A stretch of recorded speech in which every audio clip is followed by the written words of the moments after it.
Nelson Mandela. Il est né le 18 juillet 1918, dans un petit village appelé Mvezo, au cœur du Transkei, en Afrique du Sud. Sa famille appartenait au clan royal des Tembu, une lignée de chefs et de sages respectés. Bien qu'ils aient un certain prestige, la famille vivait modestement et Mandela a grandi dans la simplicité, entouré par la nature, les rivières et les montagnes de sa région. Dès son plus jeune âge, Nelson a été témoin des injustices sociales et raciales. Il voyait les hommes et les femmes de sa communauté soumis aux lois de l'apartheid, privés de leurs droits, contraints à la pauvreté et à l'inégalité. Sa famille avait une grande influence morale et éducative sur lui. Son père, Gadla Henry Mfakaniswa, était conseiller de chef local et homme de loi traditionnel. Malheureusement, il mourut alors que Nelson n'avait que 9 ans, mais ses enseignements restèrent de gravés dans l'esprit du jeune garçon.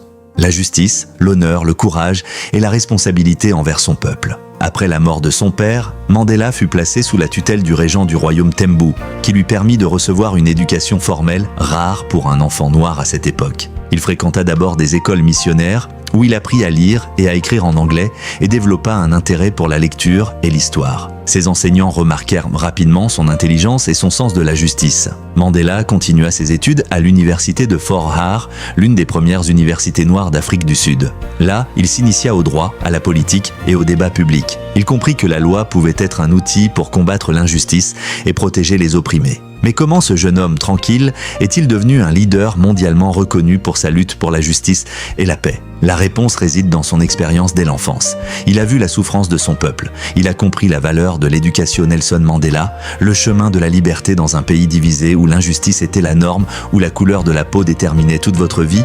Un homme est né avec un rêve impossible. Issu d'une famille royale Xhosa, il aurait pu mener une vie tranquille. Mais dès son enfance, il a appris que la liberté n'était pas un droit, mais quelque chose qu'il fallait conquérir. Il a vu les lois séparer les familles, empêcher les enfants d'apprendre et maintenir des millions de personnes dans l'oppression. Ces expériences ont forgé en lui un feu intérieur, une détermination à changer le monde.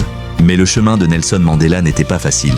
Il a dû défier le système, affronter les menaces et se battre pour la justice dans un pays où parler pouvait signifier la mort. Il a rejoint l'African National Congress et a choisi de lutter pour ses droits et ceux de son peuple.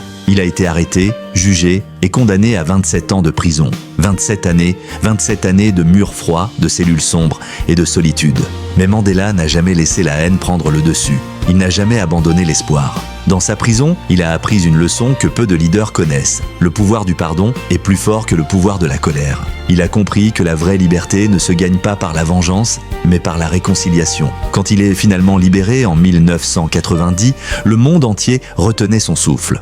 Au lieu de chercher la revanche, Mandela a tendu la main. Il a choisi l'unité plutôt que la division, l'amour plutôt que la haine. En 1994, il est devenu le premier président noir d'Afrique du Sud, ouvrant un nouveau chapitre pour une nation déchirée par l'apartheid. Mais son héritage ne se limite pas à la politique. Il a montré au monde entier ce que signifie le courage, la résilience et le pardon. Il a prouvé que même après des décennies d'injustice et de souffrance, un homme peut inspirer des millions à croire en un avenir meilleur. Aujourd'hui, son histoire nous rappelle que le vrai pouvoir n'est pas dans la violence, ni dans la colère, mais dans la détermination à défendre la justice, à protéger les autres et à transformer le monde par la paix. Nelson Mandela n'était pas seulement un leader, il était un héros caché, un homme dont la lumière continue de briller à travers les générations. Et si son courage peut inspirer une nation entière, alors imagine ce qu'un seul geste de bonté de ta part peut faire. Parce que même dans l'obscurité, une lumière peut guider le monde vers la liberté. Si ceci vous a plu, alors abonnez-vous pour ne jamais manquer des nouvelles publications